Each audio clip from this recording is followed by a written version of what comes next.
বাঁকুড়া জেলার বিষ্ণুপুর মন্দির নগরী হিসাবেই পরিচিত। এখানকার মূল প্রবেশপথ দুটি, বড় পাথর দরজা ও ছোট পাথর দরজা। দুটি দরজায় মকড়া পাথরের তৈরি। মল্ল রাজাদের আমলের এই স্থাপত্যগুলি তৈরি করা হয়েছিল। বড় পাথর দরজাটি ছিল বিষ্ণুপুরের প্রাচীন দুর্গের উত্তর দিকের প্রবেশপথ। প্রবেশপথের দুই দিকে সৈন্য সমারোহের উপযোগী ছিল এই দ্বিতল দালান। তীরন্দাজ ও বন্দুকধারী সৈন্যদের অস্ত্র চালাবার জন্য এই দালানগুলিতে ছোট ছোট গর্তও ছিল। দ্বিতল রথটি মকড়া পাথরের তৈরি।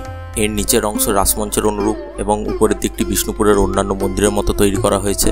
লালজি মন্দির থেকে মাত্র 300 মিটার দূরে এই সুন্দর পাথরের রথটি দেখা যায়।